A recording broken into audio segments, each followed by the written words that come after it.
Hello. All right, and so today we're going over test number one, right? We've done the Native Americans, we've done Spanish colonization, we've done the southern colonies and the northern colonies, and so now we're going to go over test one. All right, test one. So let's see here. Let me get the names down. All right, and make sure that you get your extra credit. Please remember also that you have unlimited submissions on test one. All right, so keep that in mind. Feel free to take it as many times as you want to, until you ace it. That won't be available for test 2 and 3. All right, but it is available in this case. All right. Sorry, I'm a terrible multitasker. Let's see here. As I'm writing down the names, are there any questions?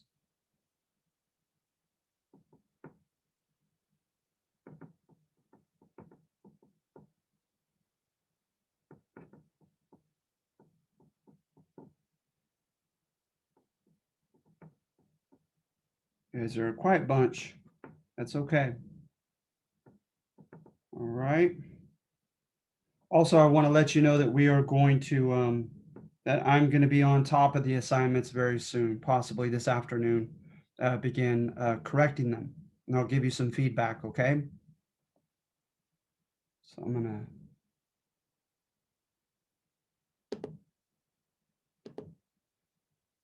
to. All right.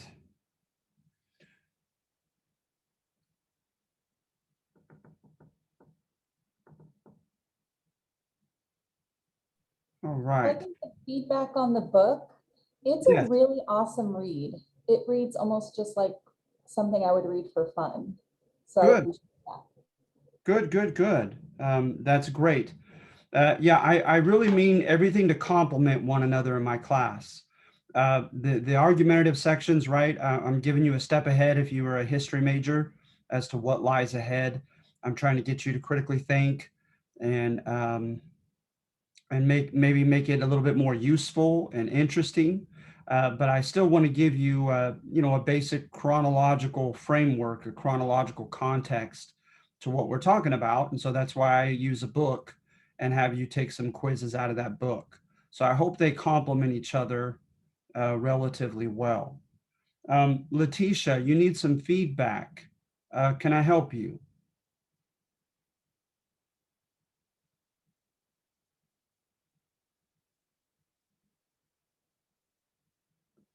Or was that just concerning the assignments? Perhaps you were writing that, yeah, for your assignments. No problem, Letitia. I should be able to jump on that today. All right. And so I will write, I'll not only give you scores, but I'll give feedback as far as no problem. Sorry it's taken me so long. Not a problem at all. Okay. Also for test 2 and 3, I may not go through them like I'm going to go through this one today, but I want to, this is the first test. You're very welcome, Mireya. Thank you. This is your first test. You haven't, seen how I write the questions, etc. So I'm okay doing this the first time. All right. So number one, which of the following is an alleged reason for which knowledge of Native American culture and history is incomplete? A lack of sufficient written Native American sources. Yes, I've mentioned that in the lecture, and that is in the first paragraphs, the first section on your first argumentative assignment. B, C. Vance Haynes theory, right, that Native Americans came from Asia about 13,000 years ago, does not dovetail with all radiometric carbon dated objects discovered. That is true as well. Remember in Bolivia, they carbon dated some things like 30,000 years old. Alleged cultural, linguistic, and biological ties between Native Americans and indigenous Siberians have not convinced academia universally. That is true as well. That's found in number one. So much of this is found right out of the argumentative assignments. And D, European chronicles are alleged by many to be ethnocentric and skewed. And I mentioned that as well. All right, both in lecture and in the section. So it would be all the above. Number two, which of the following points was not conveyed concerning Native American cultural achievements? A, European colonizers and modern academia usually look for evidence of manipulation of the environment, development of complex society, artistic expression, knowledge of the sciences and technology, and monotheism as indicators of how civilized a society is. Yes, we've gone over that.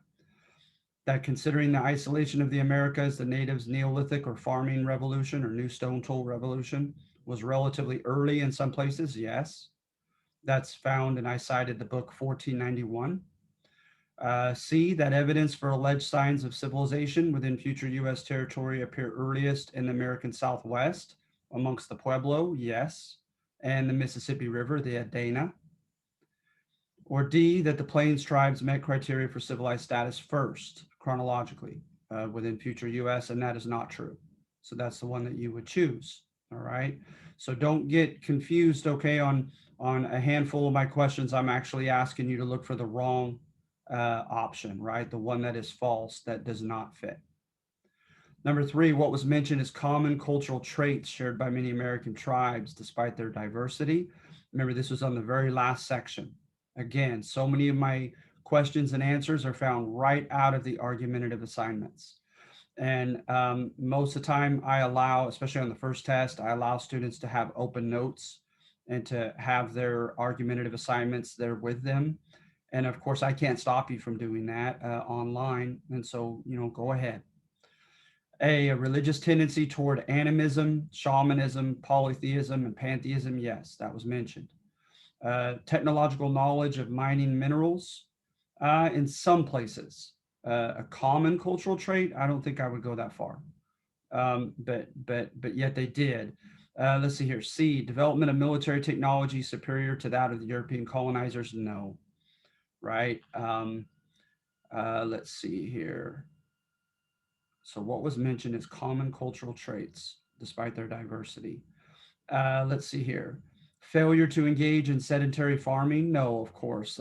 Most tribes had engaged in the Neolithic or farming revolution. So all of them are false except for the first one. All right. Four, two stereotypical images of Native Americans commonly portrayed in European chronicles are innocent and childlike, the ovejas mansas, las casas image, right? Meek sheep, or bestial savages like Sepulveda stated. Yes, that's true.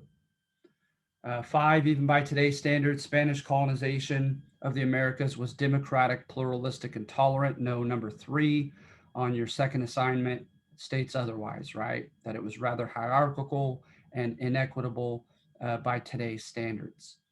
Number six, at the time of Spanish colonization of the Americas, Western Europe was arguably slowly transitioning toward a limitedly and brutally capitalistic economy. Yes, I make that subjective claim on number one in the Southern Colonies handout. All right. Number seven, which of the following was not arguably an historical contribution by the Spanish to the Americas? A monotheistic belief in the Christian God? Yes. Elements of law we borrowed from Rome and Germanic sources? Yes. Modern notions of private property and urban development? Yes. They had to teach Native American tribes how to cultivate the land? No. Many elements of Hispanic culture? Yes. So there's one that's false, right? And you see it there about cultivating the land. Any questions so far? All right. So like I said, I'm going through the first one because you're not accustomed to how I write my tests. And I want you to do well. Can we Number go eight. over Yeah. number 6 again? Wait, let me see if that was right. Yeah, number 6. Yeah. So I intended number 6 to be true. Okay. It's kind of a relative term. It's arguable, but it was found in what I should have done is I should have put in a caveat with number 6 and just simply stated that it was stated in an argumentative assignment that Western Europe was transitioning to a capitalist economy, because you do find that on number 1 in the Southern Colonies handout. Okay, gotcha. All right, no problem. Yeah, ask me a question anytime, you guys. Just feel free to unmute yourself. as if we were in class and you're just raising your hand and begin asking a question. That's perfectly fine. All right, because chances are your question will help out the other students as well. Number 8, to give credit where credit may or may not be due, the Spanish were arguably more apt to allow African-American slaves to buy their freedom and integrate into Latin American society, yes, than were the English. At a system of accountability through the Juez de Residencia, yes, with the Visitor General, we talked about that. So both of those are true, and they're right out of the Spanish colonization / Black Legend handout. I believe number 4, the very last number. Number 9, Las Casas is his brief relation of the destruction of the Indies, that book. Openly sympathized with the Native Americans, whom he often labeled as meek sheep, yes. Trying to sway the crown and public opinion toward legislative protection of Native American rights, that is true. Castillo's, right, true history of the conquest, somewhat justified Spanish conquest of the Aztec, depicting the latter as anything but meek sheep, and that is true as well. All right. Sahagún, remember this is the guy who translated the Aztec codices to make sure that we would be familiar with Aztec culture and history, defended their rights politically, but nevertheless, he wrote about the indigenous sacrificing their own children to the rain god and suggesting that they be converted, right, and no longer follow the devil. So Sahagún was subjectively used by the instructor as evidence for the contention by some, even those early modern Euro-Americans who showed great intentions of treating natives well, were not above the assumption that paternalistic action, like we as Spain are your father figure and will teach you the right way to live, right, ought to be taken to make the natives change culturally. That is true as well. All right. So notice these next few, they're meant to be symbolic. That's why I chose these names, these Spaniards. I felt like they were symbolic of something bigger than themselves, a message to be conveyed. All right. Let's see here, number 12. Junipero Serra was discussed regarding the historiographical debate about the number. Every now and then I put in a silly one, a dancing contest, no. B, the ruthlessness with which conquistadors abused the blank check of quasi or almost capitalism offered by their crown. He was not used as an example of that. C, the juxtaposition of praises for Spanish mission friars as benevolent, paternalistic defenders of Native Americans' rights, with criticism of them as ethnocentric tyrants, forcing Native cultural genocide on the missions for the natives to kill their own culture. And that is true. To me, he represents that juxtaposition, that last one.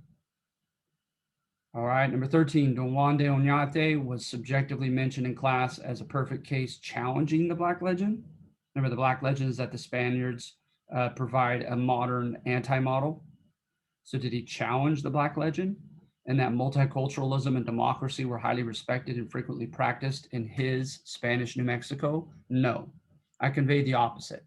Remember, I made the subjective claim that if I had an instructor ask me as his student or her student to write a history that adhered to the Black Legend, I would arguably choose in U.S. territory, Spanish New Mexico, because there's so much conflict, so many power plays, and yeah.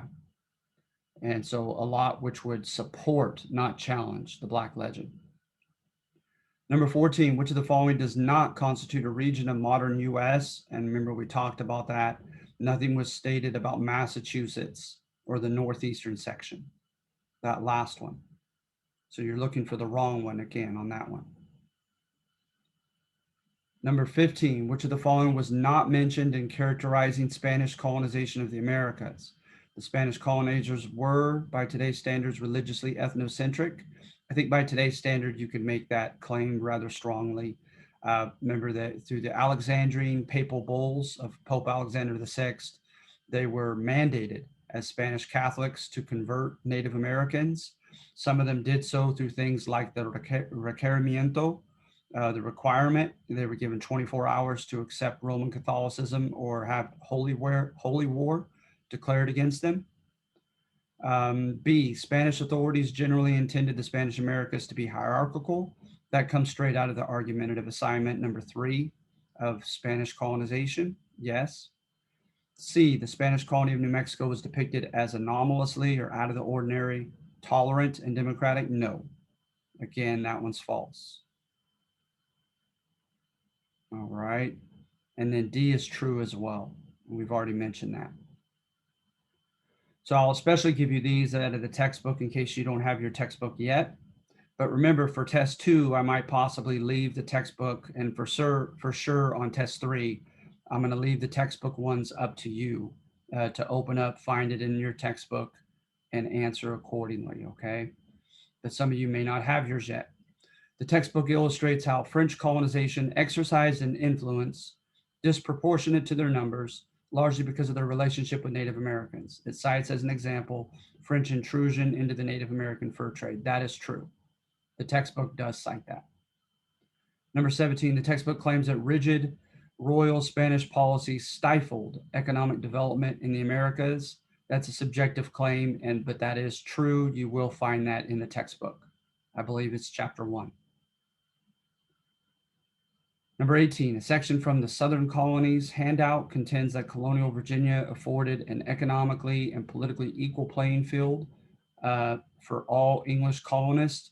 No, that goes a little too far, right? Remember, it was called Capitalism for Better and for Worse, contending that relative to the old world back in Mother England, there were arguably more opportunities arising here in the colonies for the have-nots. Nevertheless, there were greater opportunities for those who were already wealthy and had capital and had connections. All right. Number 19, Court American History portrayed John Smith as the embodiment of American leadership by merit or talent, and that is true. That comes from David Price's Love and Hate in Jamestown book, and that was one of the numbers in the Southern Colonies argumentative assignment. Number 20, historian Helen Roundtree depicts the encounter between Euro-Americans and Native Americans in English court history fashion. No, she does not defend the English, right? It's pretty clear when you look at that section in your handout. B, she glosses over ethical components. No, she's not a functional historian either. Of just saying, I don't care who's right and who's wrong. I'm going to just try to depict how we got to where we are, right? Through what happened. C, from the perspective of the Native American Powhatan Confederacy, yes. Okay. Number 21, the Southern Colonies handout highlighted instances of agency being recognized amongst non-WASP minorities, which was not mentioned.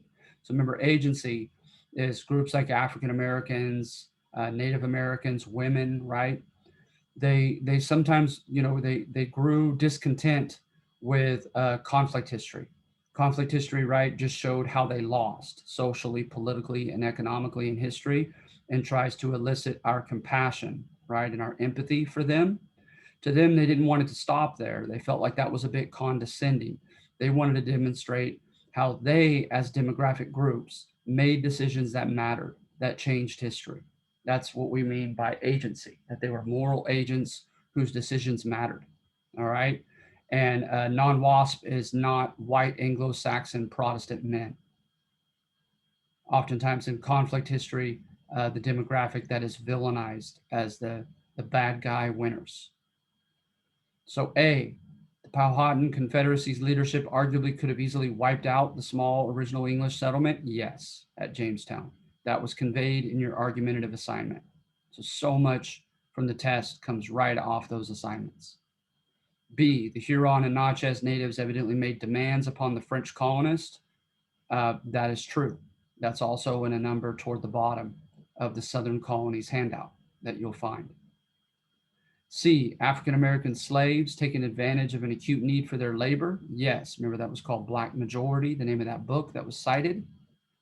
And that constitutes a number on the Southern Colonies assignment as well in South Carolina.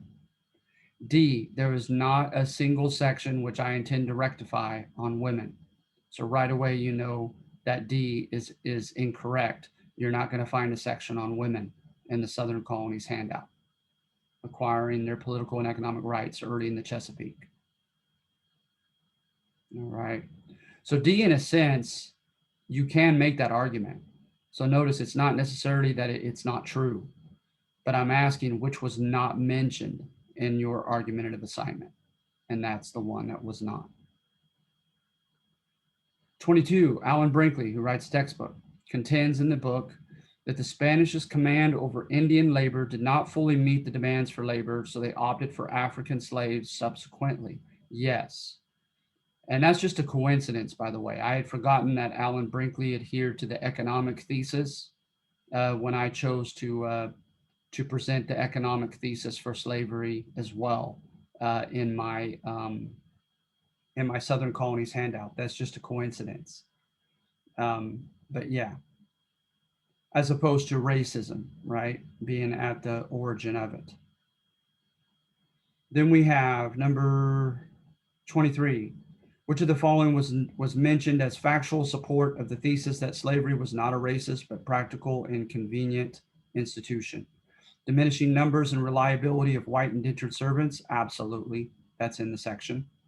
The biological success of African Americans against New World pathogens? Absolutely. As opposed to Native Americans dying in large numbers to malaria-like and smallpox, etc.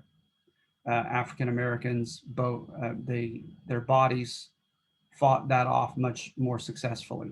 And sadly, that developed a reputation that they were hardier and could handle the labor and ought to be used as laborers. C, diplomacy with Native American tribes, that is mentioned as well, however briefly. So it's all the above, right? When they made treaties with tribes for their lands, they didn't want to further provoke them by trying to enslave the Native Americans. So hence, these are all reasons for which choosing Africans as slaves supposedly was an economic, pragmatic decision rather than a racist decision. And please remember, I'm just trying to be thought provocative in each of these. It's not necessarily what I, as your instructor, personally adhere to or believe. All right. Number 24. The instructor cited Howard Zinn's take on Bacon's Rebellion as a possible mini example or microcosm of all except or but the following. Capitalism created the incentive that prompted colonists to increase agricultural productivity, which enabled the Virginia Company joint stock investors to pay off investors and still afford to grant freedom dues to all indentured servants. That did not happen. No, A, did not happen. B, an inequitable society, especially plagued by false promises? Yes. Right? And high expectations can form a combustible atmosphere? Yes. C, many Southern governments and planters may have opted for slave labor after Bacon's Rebellion? Yes. That happened in 1676. In the early 1680s, a large influx of African slaves came in. To some people, that's not a coincidence. 25, which of the following was not mentioned in class pertaining to the alleged conditions endured by African slaves? So really, it's mentioned in the handout as well as is in my lecture. A, the official slave codes provided the legal foundation for abuse? Absolutely.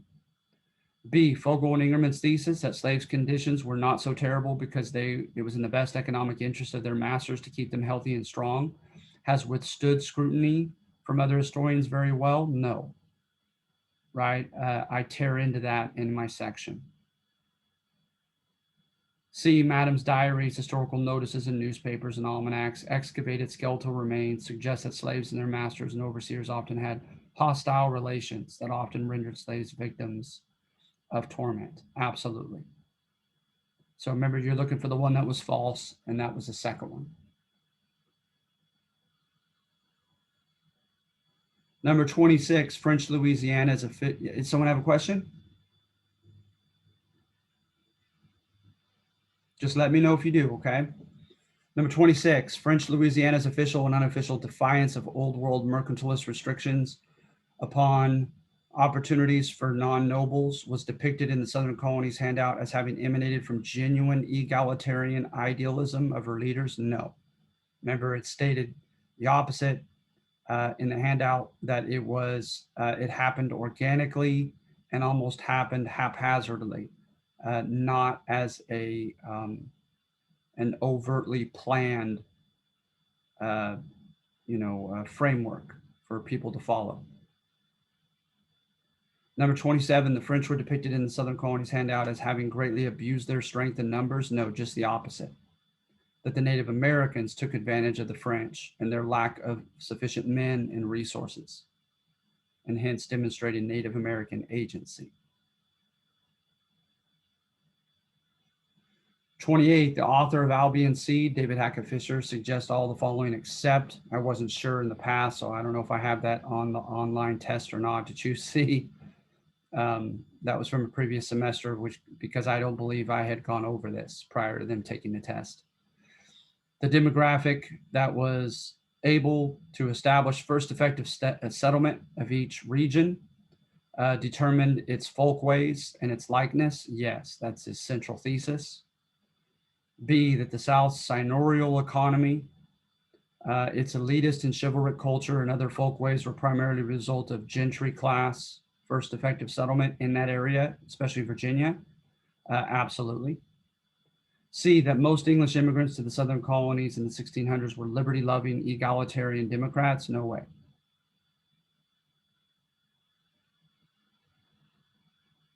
All right, 29, which of the following does not match? Roger Williams was depicted as a well-meaning progressive advocate for religious freedom. Yes, that was found in just the last topic we did. Remember that he supposedly wanted to model Rhode Island. He wanted Puritan Boston and Massachusetts Bay Colony to serve as his anti-model on how not to be, because he felt like they were intolerant and oppressive. B, William Penn was depicted as relatively sincere in his Quaker conversion. Yes, that's the very first section on Pennsylvania found in the Northern Colonies handout. You'll find that in there. C, that Dutch New Netherlands was depicted as having transferred tolerant policies from the Netherlands itself to the New World without any hint of ulterior motives. No, that's false. Remember, it's the very last number in the Northern Colonies handout, and it suggests that there were indeed economic ulterior motives in the Dutch allowing diversity in Dutch New Netherlands or New York. So like I said, I can't stress it enough. Read every number of your argumentative assignments, because something from virtually every section I put on the test. 30, William Penn renounced his autocratic rule over Pennsylvania, willingly granting political rights and powers and economic resources and opportunities to commoners, including some marginalized and persecuted non-English folk from Europe. That is true. That's all part of court history praising him. And we just went over that in our last video and in the handout itself. 31, while Penn showed courtesy and respect to Native Americans regarding diplomacy, evidence suggests that he also enthusiastically pressed Native American tribes to sell him their territory without too much seeming concern for their future. That was put in the last number, depicting him as an enigma. Remember, the natives called him the Quill Pen, the man who always comes with a piece of paper and pen trying to pressure us to sell more of our land.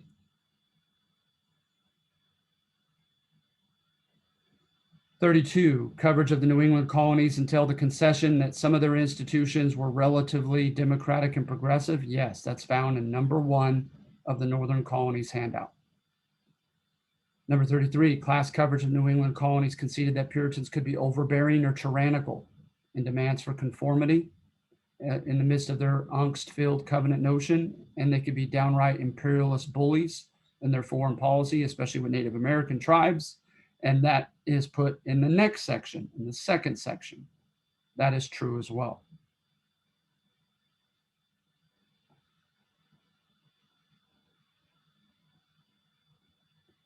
Number 34, an argumentative section contends with the court history notion that the Dutch colonizers of New York were progressive cosmopolitans, citizens of the world, being broad-minded and tolerant, that it contends with that in the section, practicing tolerance on principle, implying instead that Dutch tolerance in later New York may have been at least partially due to economic concerns. That is true. A lot of truths. I need to switch it up. Number 35, according to Alan Brinkley in the textbook, the British Navigation Acts were stifling to American colonists. No. He adheres to what we're going to mention right after this test as the salutary neglect thesis. So that one's false, you'll find in the book. Number 36, which of the following is false regarding the Sacred Expedition, right? In the 1770s, the Spanish coming up into California with the 21 missions. It marked what the Spanish officially declared to be a more peaceful colonization of Alta or Upper California, yes. It initiated a Spanish colonization pattern of establishing missions, pueblos or cities or towns, presidios or military forts, and haciendas, right, or ranches. That's true. C, Spanish missions have consistently and universally been praised as paternalistic purveyors of civilization. No. Some contend that still, but that is certainly contested. Right? Some say that they were ethnocentric tyrants guilty of cultural genocide. Number 37, in the St. Lawrence River and Ohio Valley, tribes like the Iroquois took advantage of European demand for furs and militarily ensconced themselves into an economically vital partner position. That is true. Hence, showing agency amongst natives. 38, St. Augustine, established in Florida by the Spanish, is the oldest surviving Euro-American city, 1565. That is true. 39, the Puritan societal notion of the covenant arguably formed the foundation for their tolerance of individual lifestyles. No way. Remember, we talked about that. It provoked them to spy on people in the community and highly circumscribe what the people could and could not do for fear of angering their God. Number 40, Tories in the English Parliament during the 1770s allied themselves with the colonists? No. And demanding more colonial rights for us as English subjects? No, that one's false. The Tories were the conservative party who by and large thought that we needed to be put in our place as English subjects and colonists.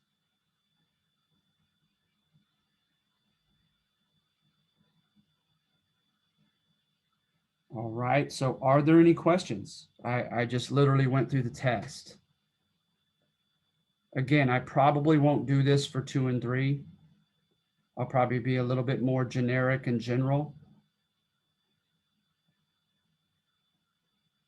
But this is the first test. I want you to do well and grow accustomed to how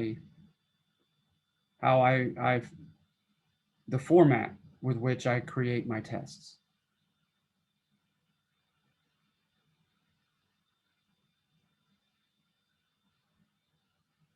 Mireya, please.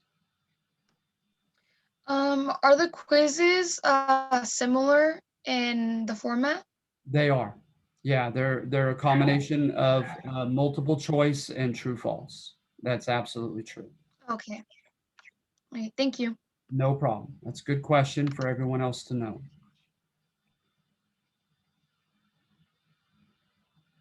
All right. Anyone else? So yeah, by all means, it could help you prepare for the tests. It can give you context for where we are. If you have received your textbook, by all means, begin doing them. I believe the first 2 of the 6 quizzes, you have unlimited submissions as well. So you can keep taking them until you ace them. And obviously I can't stop you from it. They're open book. Mireya. Sorry, I have a question. Don't be sorry ever. The quizzes, since they're open until the end, but it would probably be like smart to do at least like 1 a week, right? I think it would. Or like along with like the reading. Absolutely. Okay. Like I So said. technically I take quiz 1 like this week, right? Or like every week that we read a different chapter. Yes, I would highly recommend that. For one, it takes the pressure off you. It gives you ample time when we get toward the end of the semester and all the quizzes are done. You could concentrate on everything else, on the assignments, on the tests, on the 3 tests. But also it gives you context. You're learning from that chapter as you're preparing and taking that quiz. And it gives you better context to what I'm writing about in the argumentative assignments. So absolutely, Mireya, if you can do that, I would highly recommend doing that. Doing your quizzes incrementally, week by week. I think that would serve you well. Mireya, anything else on? Yeah, quiz number 1 is on chapter 2, right? So yes, yeah. Hopefully you'll find it in the title itself. I plan to do that. I thought that I believe I have done that. I'll go back and double check, but I intended to put the chapter in the title of the quiz itself, so you know exactly what chapter to go to. Yeah, Yeah, it is. I think you I do did do believe that. it's on there. Good. Yeah. Good. I hope so. Just wanted That's- to make sure. Yeah, that's the least I can do. I better have done that. Yeah, for sure.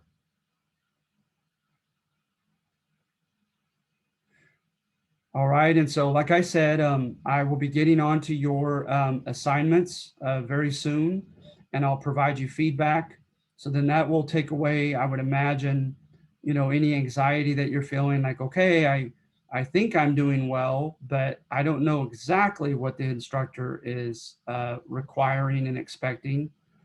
So hopefully when I give you your feedback very soon on your first few assignments, it'll alleviate any of that, uncertainty or anxiety that may come from that.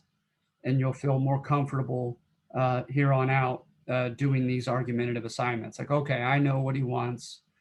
I seem to be doing just fine. I'm getting good scores. He's giving me positive feedback, and just let things run more smoothly for you in the future.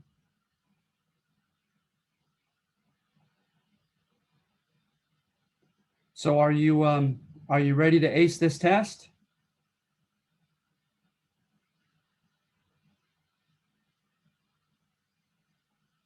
Any thumbs up? Mireya. Oh, good. Good, good. So absolutely, I would, take notes from this video. I'll have this video posted. Again, the videos take a while. It takes a good hour and a half to download this video to YouTube, and then another half an hour to download it from YouTube onto Canvas. So it'll be a while, but hopefully because you've been here present, you feel relatively well about taking it. And by all means, have access either digitally or print out your argumentative assignments, because so much of the questions and answers thereof come right out of those argumentative assignments. All right. All right, you guys are a good group of kids. I like this class. But if there aren't any other questions, that's it. I finished the test, and I'd like to think that you guys could take this, especially having unlimited submissions, that you guys could get a 50 out of 50 on this first test.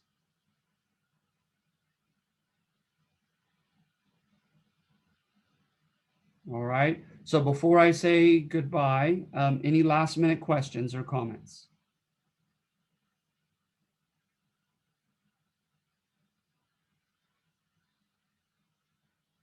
Any at all?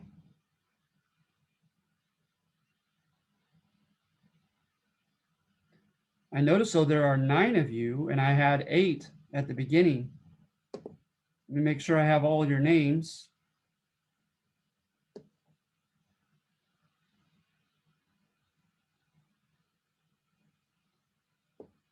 Okay.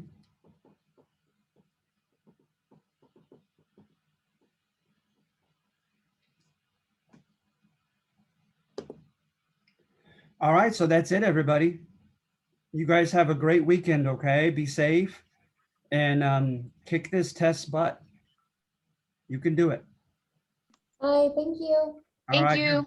you're very welcome. Have a great weekend. Have a great day. You too. Thank you.